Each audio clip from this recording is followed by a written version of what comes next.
a new look podcast here. White Widow Sports back again. Three guys you know and hopefully love, but if you don't, screw you too. Just kidding, of course. But Chris likes that kind of energy. Yes, I do. Wanted to start off today. I don't know if both of you guys or anybody watching checked out that Atlanta Falcons preseason game. Had some really encouraging signs from our team, and we'll get into that. But wanted to start off first and give a quick update. Morice Norris had a terribly scary injury. I don't think I've ever seen a game end the way that it did like that because of injury. But guys made the call. Both coaches got together. He had a real scary moment where he took a knee to the helmet. His head snapped back. He was not really moving much on the field. They put him on the gurney, load him up, bring the ambulance out on the field. Super scary. They said in the post-game press conference that he did have some movement. He was talking. He was breathing. Everything was good on that. And Maurice Norris himself has since posted online this morning that everything was good. He's okay. Don't stress about it. So that's pretty much best case scenario. I expect some more details to come out of this, but knowing how scary the DeMar Hamlin situation was for the Buffalo Bills a few years ago, you hate to see stuff like this. This is somebody that's fighting for a roster spot. This is their livelihood. So terribly scary, but really powerful also to see the two organizations come together in prayer on the field. I think the clock ran for about 8 minutes with absolutely no game action, just the players being people as opposed to being professionals. But they ended up making the call from New York to end that game. So what did you guys think about that and just kind of the fortunate updates? Yeah, I'm super happy to see both teams come together in prayer.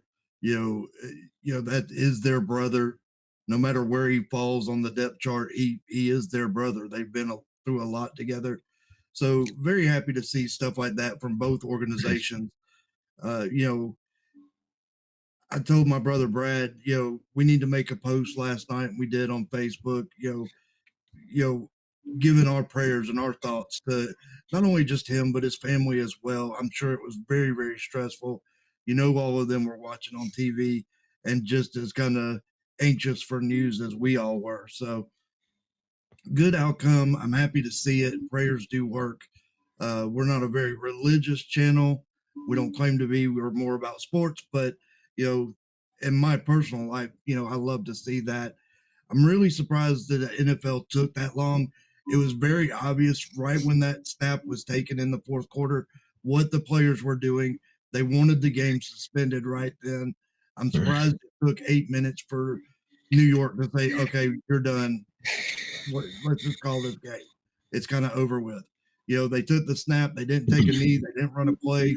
The quarterback just held on to the football until they finally said, okay, we get what you're trying to do. We're going to kill it here. So surprised it took that long, but glad they finally made the call. It was the right thing to do.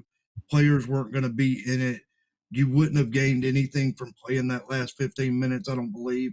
So just kill it and go on and get to the better news, which luckily we finally did. So, Chris, what's your thoughts on it? Yeah, it's good to see them make the right call and end the preseason game because it is a preseason game. Now, I'm not too familiar with the guy. I assume if he was out there in that point in the game, he's a guy struggling or not struggling, but fighting to make a roster spot. And to see something like this happen, and it is just the luck of the draw. This can just end it. Like if you have a real bad injury that knocks you out of a game, puts you in a hospital, and you are already the kind of guy playing in the fourth of a preseason game. I hate to say it, but it can probably kill your chances to ever get where you were trying to get, and it's no fault of his own. It's just one of those things that happens. So that's a very unfortunate hand he may have been dealt. And I could be wrong. He could bounce back from this. He could make a roster, but it really hurts your chances. But it is nice to see people do the right thing. I know a lot of times you're like the game must go on, but that's a regular season game, not a preseason game. So this is a good call. Yeah, and I think it was really cool listening to Dan Campbell speak after the game. Obviously, he was emotional. He's worried about the health and safety of his players, and especially one that's already gotten so injured to that point. But, he talked up the Falcons organization, how Raheem Morris was just the pinnacle of sportsmanship to come out there, support the players, support the team the way that he did, to agree to call that game. I mean, yes, it's the first preseason game. You can argue how much it matters, but I mean, at this stage of football, everything matters. The guys that are fighting to make those last few roster spots, it matters to them. It matters to their families, of course. We don't want to downplay that at any stretch, but it was really cool to see them come together. And in a game where you did not have first and second stringers playing, I mean, the Falcons were without Bijan Robinson, Drake London, Michael Penix, Kirk Cousins. I mean, the list goes on. You didn't see a Kyle Pitts out there running routes in this game, not even on a first drive or anything. I mean, I know in the Bengals game, you had Jamar Chase and Joe Burrow out there, T. Higgins. They were trying to address their own needs in their own specific way. But this game specifically, between the Lions and the Falcons, it was very much an emphasis on we're letting our second, third, and fourth string guys battle it out, figure out what we have, building rosters, and kind of like what Chris was saying, when you have this kind of scary injury, yes, it transcends football, and it became more about the player as a individual rather than what can he do for our team, but how can we support him and make sure that he's okay as a human being. And I just thought it was really cool to see. But going into the game itself, I know Brian and I, like I said, were watching that game, and the first half especially, I was very encouraged by what I saw from the Falcons defense. Both of their first round picks were out there, but the star of the show was a safety, Hitman Helms. He was like a one-man on a mission wrecking crew, delivering vicious hits, textbook perfect coverage, breaking up balls. I mean, the hits were so good, he was getting flagged for them, and the entire stadium was like, that's not a flag. And, it is what it is. Sometimes you're going to get bad calls. It's preseason for the referees too. But like I said, just us being Falcons fans, we've talked about them in our NFL offseason review videos. We talked about how excited we were and how hopeful we were for the Falcons and their defense to take a huge step forward this year.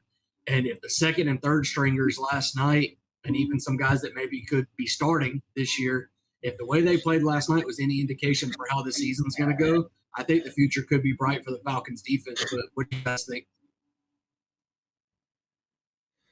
Yeah, I think it's very bright. I really liked it. I think I texted you last night, like that kid was on a mission. I mean, he was trying to take people's heads off. But you want to see that from your defense. You want to see that aggression. So he wasn't intentionally trying to hurt anybody for sure, but he was playing football. To him, that might have been the Super Bowl, and he's going to make sure he's on that 53-man roster. So I love to see it. I love to see it in preseason, and I hope it continues on into the regular season. Also that kicker, that rookie kicker that came in, that kid has got a leg. That was ridiculous. I told you that's a cheat code. First kick in the NFL, and it's almost a 60-yard kick. That's ridiculous. So I was happy to see it all the way around with the Falcons. I'm looking forward to this season. I watched the Raiders game as well the other night. They didn't have their starters in. I don't think Brock Bowers, I don't even know that he was in the game. I didn't see him. If he was, he sure didn't get targeted. So, Raiders looked pretty good. I think that score ended up being 23-23. So, a lot to be said for that from what their performance was last year. So, overall, I'm pretty hyped for this year, for this football season. That being said, I want to bring it up in the beginning of this video. We at White Widow Sports are putting together a fantasy football league. If you want to join, by all means, come out, join us. Let's have a group and really get the chat started with the comments throughout this season. I think it's going to be a lot of fun. We do have a trophy. It's sitting here right beside me. I'm not sure if we're going to put it on screen or make you wait for the hype video that we're going to try to put together. So stay tuned for that short. I think I'm going to leave it off camera for right now. So just wanted to put it out there. If you're interested in joining that league, reach out in the comments below, or hit us up on Facebook, X, somewhere. Try to find us, and we'll get you put in that lineup. Chris, what do you think? Yeah, I think it's good to maybe hold it back now. Or I saw Brad nodding his head. I think he wanted you to throw it on screen and see what they're playing for. If they're on the fence about playing, but yeah, please just reach out to us any way you can. As far as the NFL preseason goes, to put it plain and simple, I almost never watch it, and I'm not quite as good, or I'm not nearly as good as Brad about looking into backup players and seeing their potential, at least on the NFL level. I'm more of a college guy, so I have no further thoughts on the preseason. Well, sorry guys, I was outvoted 2-1. I tried to let Brian show you that trophy, but if they want to make you wait, that's just what you're gonna have to do. A good reason to subscribe to the channel, so when the other stuff comes out about the fantasy football league, not only can you participate, but you'll see what you're fighting for. At least you'll get a glimpse of it before it sits on my trophy case, because we already know I'm winning that league anyway.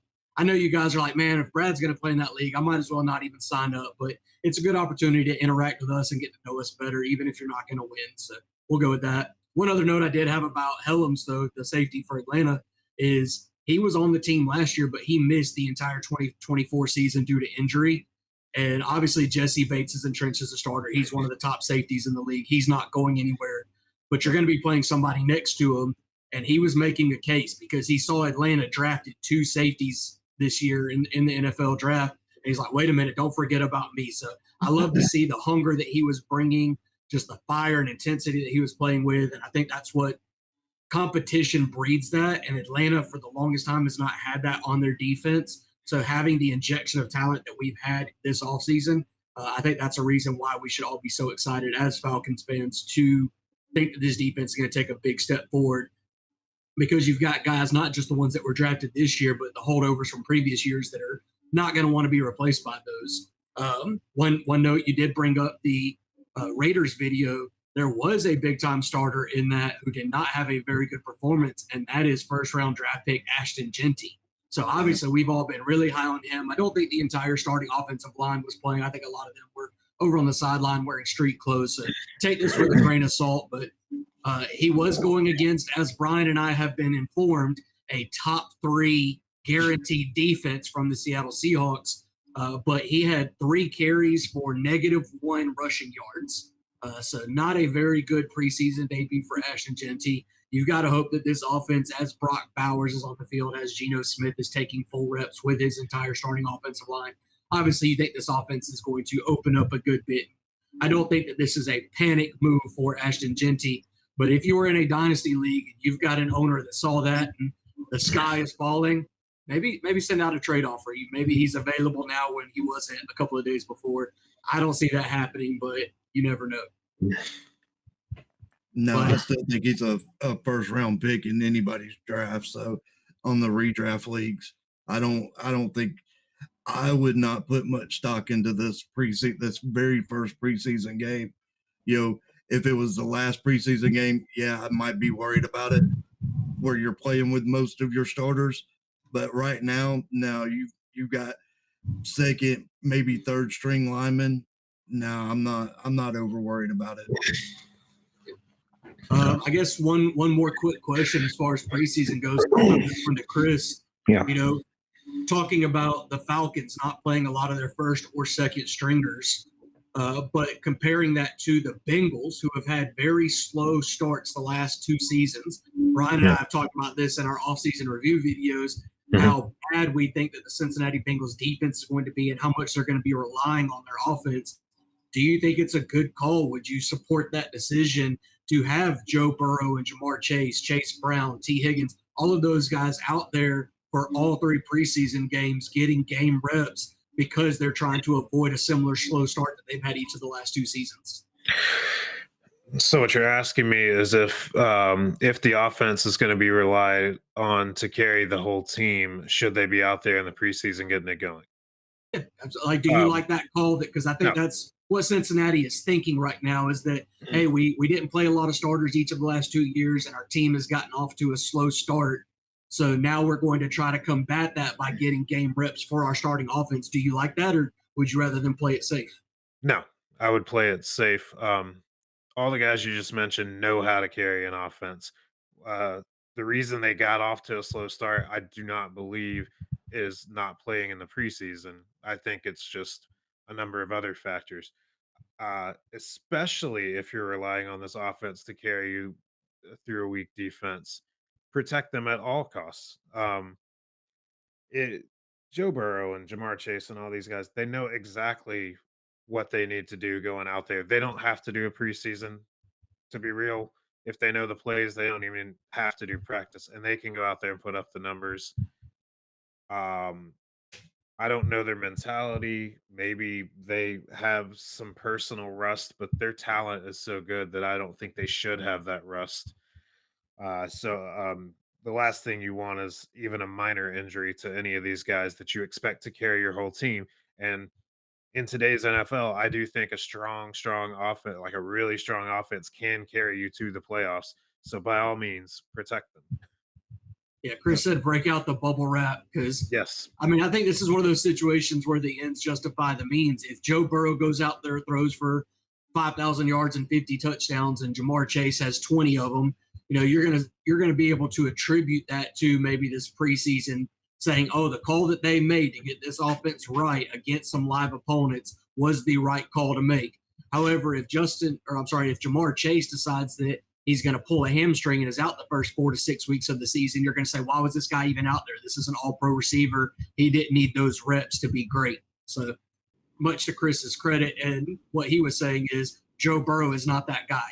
Joe Burrow is not competing with Jake Browning on who's going to be leading this offense. So why have him out there if it's a potential for him to suffer an injury or Jamar Chase to have that injury? I kind of see where both of you guys lie on that. I might be somewhere in the middle. Fair enough. That being said, there was a more definitive call made a few months ago on this podcast after a certain slow start that we talked about in the realm of baseball. So, Chris, do you want to give an update on that claim? Sure. Braves started 0-7. You asked me, can they still make the playoffs? I said, sure. It's a very long season. You asked me again a little bit later, and I said, hey, I won't claim to have watched a lot of games, but I pick up my phone every other time. It says they win, they lose, they win, they lose, they win 3, they lose 2. I said that I'd have to see a bit more wins than losses to keep believing, but at that moment, I kept my mind open. I've picked up my phone in the last 3 weeks or so, and almost every one of them are the Braves losing, and one of them I think was 14-1, and yeah, at this point, this team's not good enough, and I'm not into the all the baseball stats. I don't have the full schedule in front of me or anything, but based on wins and losses, I see a lot more losses, and I think you can't overcome those even with a good bit of season left. I don't think it can be overcome at this point. So, bad take it to start the baseball season, and I'll correct it now. I was wrong. So the actual statistic was that no team that had ever started a season the way the Braves had ever made the playoffs before. And Chris said the Braves can be that team that bucks the trend. Yeah. And as it currently stands, they are 48-67, 18 games back from the division lead Phillies, who are 66-49. The Mets are not too far behind them at 63-53. But the Braves have lost 7 of their last 10. And so, like you're saying, there's more losses than wins, and there was certainly more losses than wins to start the season, and that has obviously carried on throughout it, whether it be slumps at the plate, whether it be terrible pitching. I mean, this is just not a team that is playing winning baseball right now. And so I think it is safe to lay their playoff aspirations to bed. Better luck next year. I know some Braves fans are actually saying that it seems that Snitker maybe doesn't care about this team. He does not care about winning or losing. He's phoning it in for the paycheck, and a lot of Braves fans are ready for him to go. I think you see that with any sport and any coach. You get a losing record, the initial knee-jerk reaction is, oh, fire the head coach or fire the manager. This is a World Series winning manager, so I'm not sure that I am ready to ship him off just because you've had a bad year, but something definitely needs to change going from this year to next, and I hope it's a lot to do with the pitching staff, because if it's coaching, if it's players, I mean, you see Max Fried leave, and he's maybe leading the majors in wins right now for the Yankees. I mean, it sucks to see a player that we all really loved in Braves country, who was a part of that World Series run, go off and have great success with a team that, in my opinion, doesn't deserve to have him. But this is life, and when you're not willing to spend $600 million over the salary cap, that, let's be honest, is imaginary anyway. You're not going to be able to compete anyway. So I have not watched maybe one or two baseball games all year, not including the College World Series. I watched more softball games in the College World Series than I watched any MLB games this year. I'm that much out of the sport, but certainly the Braves being as bad as they have been does not really hurt with that either. I'm just not interested. Yeah, and I think I had heard that Snickers had either there's mentions of him retiring, maybe it was just a fan that says he needs to retire. I'm famous for that comment, and I still think Aaron Rodgers needs to retire, just saying. But mark that off the bingo card, everybody. Exactly. It's almost like mentioning Cam Scatterby. You got to do it. But I think somebody had said, one of the local news channels that he was thinking about retirement. So, if he does, we wish him the best. I don't think he would ever give up on a team. It's not built into their DNA. Anybody that's coached or been around coaching from any level, whether it was little kids up into the pros, that's just not who you are. You never give up on a team. And so I don't think it's that. I just think, he might be set for retirement, and, if he does, more power to him. Bring in Chipper Jones and let him be the skipper for this team. Couldn't ask for a better player. I think he would make a great coach. I know he still does a lot with the organization, but really what's hurting the Braves is pitching. It's been that way all year. Every game that I've seen, they don't have starters. They don't have middle. They don't have closers. They just, they need to work on that pitching room for sure. So hopefully that'll change next season, and we'll be talking about Braves going back to the World Series again, but who knows? Yes. I mean, I think we heard Aaron Rodgers and Cam Scatterby mentioning we are, one, taking the redneck out of this sport away from filling the Brian tic-tac-toe bingo card. The podcast is back, baby. Amen. I know Chris and I got to watch a little bit of wrestling over recent weeks, and last week's big event was SummerSlam. First year doing 2 nights in a row. Obviously, the first big thing I would like to talk about happened on night 1, Heist of the Century Part 2. I guess this is my opinion. I think Seth Rollins, not Edge, not CM Punk, but I think Seth Rollins might be the best Money in the Bank briefcase holder of all time. We saw him go down with the apparent fake injury at Saturday night's main event. A lot of people were worried what would happen. Would the briefcase go to waste? Would he be able to pass it on to a Braun Breaker? And my initial thought when that music hit after CM Punk had defeated Gunther to become world champion, my initial thought was that Seth Rollins comes out on crutches and he's going to pass the briefcase off to Braun Breaker. And maybe this is how you get Braun Breaker into that main event scene and kind of lead this faction for a little bit while Seth Rollins is recovering. Then you see the crutches get thrown aside, Willy Wonka style. He throws the cast away, comes down to the ring, destroys CM Punk with a briefcase, a well-placed stomp, 1, 2, 3. Seth Rollins faked an injury for a month. The dedication to the craft is unmatched, and now he walks out of SummerSlam as the World Heavyweight Champion. I much prefer this over a CM Punk reign, but I love what they're doing as far as telling that story of Seth Rollins saying, as long as I'm around, Punk will not be champion. So what did you think about night 1 of SummerSlam and kind of how that played out?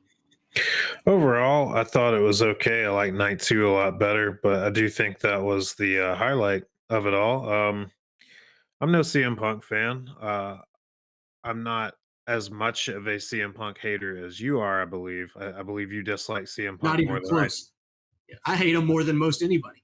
Yeah, you dislike CM Punk more than I do, but I mean, I can appreciate him in certain moments, but yeah, I think this was a great call. I think the theatrics of it were even better. I've not been following weekly programming, so I didn't know how long this injury had been going on. but to see him throw the crutches, take off the cast was a very nice touch. I think it helped the moment a whole lot, and and it was just kind of poetic. I see that Drew McIntyre said, "How'd you like that?" And he had actually beaten him by 40 seconds or something like that with his reign. So another jab, because I think there's legitimate dislike between them, or at least there was, or between all three of them actually: Drew McIntyre, CM Punk, and Seth Rollins. They didn't like Punk. Certainly didn't like him coming back. I don't know. I'm sure they have a good working relationship at least now, but to know that they actually dislike each other a good bit, and to see this all play out this way, and to kind of like the guy that come out on top much more than I like the guy that got screwed over. It's a lot of fun, and the crowd seemed to like it pretty good too. I mean, there was a lot of CM Punk people in the crowd that were like, "Yes, finally!" And then he got that burned down. I think a lot of people were happy, and even the ones that were disappointed were like, "Fair play," or that well played. Yeah, I think a couple like anecdotes about this. So Seth Rollins actually went to Disney World or Disneyland with his family in the cast with the crutches. What I mean, just taking pictures. I mean, I wouldn't want to walk around that park at Right. 100%, but to lug around and fake this injury, I think is dedication beyond what normal recognition gets. But the funny story that I heard was, if you know anything about Seth Rollins and his personal life, obviously married to Becky Lynch. They have a daughter named Rue, and they told Rue, "Daddy has a fake injury for work, but you can't tell anybody about it." And in typical toddler fashion, she goes to daycare and tells her, or preschool, and tells her entire class all about it. It's just toddlers are going to toddler. I'm raising one myself, and when I read that story, I just laughed because I'm like, that's my daughter to a T. She does not know what secrets means, and maybe that's a good thing because she's not going to keep any from her parents. But it was just very funny to see in the world of wrestling. You do so much to protect what we understand as kayfabe, and that 3-year-old mentality. That concept gets lost on her. So I thought that was funny. But going back to the CM Punk thing, I mean, I think John Cena said it best. He said, "You were the best in the world for 14 minutes 14 years ago." And I mean, I would liken him to the Aaron Rodgers of the WWE. He is an overrated has been that people still cling to brighter days. He does not have what he used to have. And even then, I think that it was something that he was liked because it was cool to like him. It was cool to hate John Cena. And as we're nearing the end of John Cena's return, you're starting to see people actually show the appreciation for what he's done over the course of his career. And I love to see that. So certainly not a CM Punk fan. Nobody will ever mistake me for one. So I love seeing his title reign end prematurely. But then going on to night number 2, possibly even a bigger surprise. And I'm not talking about Cody Rhodes beating John Cena for the title, because I think a lot Yeah. of people saw that happen. But Yeah. what do you think about what happened after that match? Uh, if you know, or talking to the crowd here, if you know anything about me and Brad, we are actually both very big Brock Lesnar fans. Brad even more so. If you want to say the opposite of CM Punk for Brad, it's probably Brock Lesnar. 100%. Now I've been a huge fan for a long time. When I was really my biggest into wrestling was around 2001, 2002, 2003. That's Brock Lesnar's coming out party right there, and rise to his first bit of fame within pro wrestling, at least. So to hear his music, and I kind of just like looked around my house, not that anyone was there for night 2, and I was just like, is this happening right now? It's like, because this guy was involved in a lawsuit. People said he's never coming back. His name, I did hear his name was cleared from that lawsuit way before this. So I was wondering, maybe it's just not the direction they want to go. But it does make a ton of sense because those two have had so many rival programs over the years. Fantastic. He looks great. He's always got a new look, and it's never that bad of a look. You know, and he just came in, didn't say a damn thing, whipped some ass, and walked away, which is exactly what I would have expected. Yeah. Arrive, conquer, repeat. Yep, It's yep. kind of what he does. So it's really cool for me being such a longtime Brock Lesnar fan. I saw him win a heavyweight wrestling championship at the University of Minnesota. I've seen him play preseason games for the Minnesota Vikings as a defensive end. Yeah. Obviously, I watched every one of his MMA fights, even the one that happened over in Japan. I mean, this is just somebody I've followed his entire career in and out of the world of pro wrestling. And I've got all of his walkout shirts from his UFC career. I've got several of his WWE shirts. I mean, it's somebody that I've been invested in for a very, very long time. And so when all that happened, when he was named in that lawsuit, and we're not going to get too far into that, but it was just one of those things that it very much seemed like he was going to be blackballed. And the whole time through, and maybe it was just my fanhood blinding me, but I was like, it just doesn't seem like he's the type that does that. If you know much about Brock Lesnar and his personal life, he's married to a multiple time Playboy cover girl. Yep. What use would he have for this assistant of Vince McMahon's? You know, it's Right, just right. he's so private. He doesn't like people. It just doesn't seem like him. So the fact that he was cleared of any wrongdoing, not just by a legal team that works for the company that can benefit from his return, monetarily speaking, but from the team defending the plaintiff anyway, it goes to show that he is deserving of this opportunity to come back. And I think what this really boils down to is they're giving John Cena what he wants. John Cena has given the company everything that they've wanted for 20 years, 25 years, however long it's been. And so it's very apparent now that he's saying, I have a list of people that I want to face in my limited number of days. So he had the 17th World Championship. He got to, beat the Ric Flair record, so on and so forth. Now he's got his list. He's already faced off against CM Punk. He's had the matches against Cody Rhodes, that passing of the torch, so to speak. Uh, what's next for him? Here comes Brock Lesnar. I personally was telling the people that I was watching Night 2 with, something big is about to happen, and I think it's The Rock. I think we're getting Cena Rock 3. And then what it ended up being was Brock Lesnar. So huge upgrade in my opinion. I do still think that The Rock comes back for one more match against John Cena. I love that Brock is coming back. And the only other name that I would want to maybe see is Edge. If this could somehow be the forbidden door truly opening between the two companies, whether it be Cody Rhodes that makes that happen, whether it's the Triple H's and all, the executives of the world getting together with Tony Khan and saying, what's it going to take? We don't want Adam Copeland. We want Edge one more time against John Cena, the rivalry they had exchanging the WWE Championship so many times. I would love to see that. But before we get off of the wrestling topic, I guess that would be my one last question for you, being that we've covered, I think, what needed to be covered as far as SummerSlam goes. But moving forward, after Brock Lesnar, is there another name that maybe I haven't mentioned that you would want to see John Cena face one more time? Oh God, I'm not sure he ever did face him, and it's not going to work out. And I didn't need it to be long. I just needed it to be, or I just maybe wanted it to be like a iconic moment.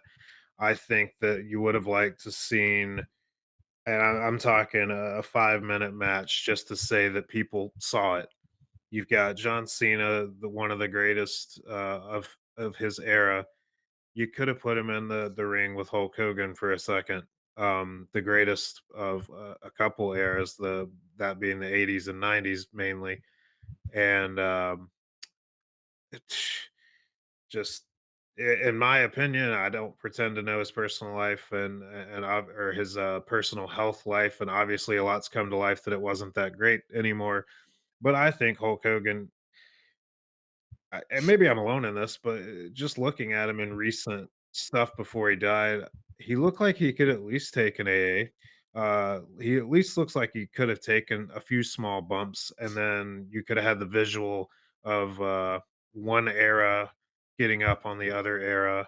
And I didn't need a few month long program, but just a moment of that, and that's still possible with Ric Flair. And I know he's dumb enough to take uh, hits that he doesn't need to be taking. But I guess since that's off the table now, there's one other name that you put with John Cena and Hulk Hogan usually as being as important for their time period, and that's Stone Cold. So if you want to put the redneck back into wrestling and let John Cena come out there and at least have a stare down. I mean, it doesn't even have to be full on wrestling, but yeah, I think you could put a Stone Cold program into there. Maybe not a full blown huge match, but just something here and there. I think that would be more symbolic than maybe Edge, but Edge is also a good thing. But I think, like you said, what would it take? And that would probably be a number figure. I don't think number figures are going to work for Tony Khan whatsoever because he's probably got as much money, family money at least, as the WWE does. So I don't think you're going to be able to buy that one away. But I think Stone Cold could be a more realistic thing. Once again, doesn't have to be a full on wrestling match, but could be an iconic scene for John Cena to go off with. I mean, I would love to see John Cena kind of having a send off type party. Obviously, I think his matches have been a lot of his like repeats of his greatest hits. He's going against his greatest foes of his career, and that's why I think Edge makes a lot of sense for that because of the first Money in the Bank cash in after Elimination Chamber and all the rivals they had. Just it makes too much sense to not try to get Edge in there if you can. And whether that's a money thing, whether that's a talent swap off, I mean, think about it. What could be great for wrestling? Having Edge and Cena one more time, one final time on WWE programming, and then having Seth Rollins versus Will Ospreay for the first time ever on AEW programming. I mean, that could be great for wrestling and great for both companies. So maybe that happens. I'm not saying we need to see John Cena versus Joe Hendry. I think there are some moments that could be done. But one thing that I wouldn't mind seeing is at that John Cena farewell, that send off, you have the glass shatter. We actually saw almost a little bit of a preview to this with Cody Rhodes and John Cena. They were sharing a Real American beer right after Hulk Hogan's death. But what would happen if maybe they get some Steve Weiser and they share a drink together right before Stone Cold flips them off and gives them a stunner, and that is your iconic moment that you have between the two. I think that would be a cool way to send Cena out, and I'm sure he'd really appreciate that sort of thing too. I bet. I think if you get John Cena and Stone Cold interacting any kind of way, knowing how much Brian loves to have the redneck injected back into sports or sports entertainment, I think he might even tune into that if he knew you were getting Cena and Stone Cold together. For sure. Maybe. But not 100% sure, but maybe. Guys, did we have really anything else that we wanted to talk about today, or did you think that pretty much covered everything for this episode, the return to the podcasting realm? I guess I'll go ahead and throw out what I haven't been or that's been teased a few times. I have launched my own solo channel, College Football Chronicles. College football only there, no other sports. That's just my personal thing, my personal favorite. I think it's a few of our favorites, or at least top two. But yeah, I've had 2 videos go out, a couple shorts. Got off to a little bit of a slow start, but now we're growing big and the views and the subscribers. And we got another one coming out as of this recording in about 5 hours this evening. And then I've got a few more coming out, and I'm going to do some stuff. So if college football is your thing, go on over there and check that out. I'm going to be doing some cool stuff. But I'm going to be over here too, working on those best from every school thing, which I know. Geez, mixed reviews there. Some of you seem to follow it all the way, and some of you seem to just skip over the biggest name I've put out so far. But I appreciate you nonetheless. I'll continue to do those because it's a project that I took on knowing that some of you wouldn't care about some schools, and we'd have some fluctuation. And it's cool to actually learn who maybe arguably opinion based at times who the best athlete in a school's history it was. So hope you guys continue to join me for that. Hope a few of you go check out my solo channel. That's again College Football Chronicles. Shout out to Brad for making the logo on that, which would be one of the first things you see if you do go over and find my channel. So appreciate the I support. think it's kind of a behind the scenes look at White Widow Sports. We've been in the lab. Obviously, you guys see the new look to the podcast. Probably noticed it's been a few weeks since we've done one of these, but that doesn't mean that we haven't been putting out content because Chris has been working a lot on his channel. So obviously go and check that out. reward him for all of his hard work with a like and subscribe to his channel, like his videos, watch that stuff. It's very informative, very interesting, very entertaining stuff. If you like college football, especially the historical side of things, kind of the all-time great, perspective of things, you're going to love the stuff that he's putting out over there. And then Brian and I have been doing our labor of love, which is an off-season review for all 32 teams. We're nearing the end of that. This upcoming week, you will see that AFC East video is coming out as we talk about the Bills, the Patriots, the Jets, and Dolphins. And after that, it's only one division left, and that is the NFC East, one near and dear to Chris's heart. We're going to Eagles and Commanders and Cowboys, and I guess we'll even make a video about the Giants if we have to make Don happy at some point. So they are a team as well, and if we're going to do the other 31, we might as well talk about that. So we at least have a good opportunity to talk about Cam Scatterbo on that one. Even if that's the only player we talk about. Yeah. One thing that I do want to throw out right now is I've kind of got my tail between my legs a little bit because we placed bets between me and Brian going into this series about what team we thought was going to have the most views. And whereas it's undecided currently because my pick was the Philadelphia Eagles with an honorable mention to the Kansas City Chiefs and the Dallas Cowboys. 2 of those 3 videos have not been recorded or come out yet. But right now, it's the New Orleans Saints by a landslide. I think they've got 100 over the next closest ones, which are the Carolina Panthers. And as Falcons fans, I hate it. I absolutely hate to see the Saints and the Panthers doing better than the Falcons, the Buccaneers, and literally any other team in the NFL. Guys, go watch those other videos. Yes, we trash talked the Saints in that video. It was a lot of fun to do so. But don't watch it just because we're talking bad about them and you knew that we would. Go and support the other teams if you haven't already watched those videos. I think there's nuggets of wisdom to be taken from each and every one of those. I think it's going to help you with your fantasy. I think it's going to help you enjoy the league in general, learning some new landing spots. I mean, there have been plenty of times where Brian and I have been recording a video and he's like, I didn't even know this player was there now. I thought they were still with this team. So if you are like, I'd say 99% of football fans or NFL fans, it's really easy to watch these videos, watch a couple in a day on your lunch break, on your drive to work or back home, and learn something about an NFL team that you didn't know otherwise. So we'd appreciate you checking those out. Other than that, stay tuned. We're going to be setting up the White Widow Sports Fantasy Football League for its inaugural season. And go ahead and subscribe to this channel because we're going to be changing a lot over the course of the next few weeks. Obviously, as we get into football season, none of us are going to be available to record a podcast on a Saturday morning like we are now. And so it's going to be something where we're going to be doing different video formats and different schedule release. And all that stuff's going to be announced through YouTube and through our socials. So definitely stay tuned for that. We will see you on the next video.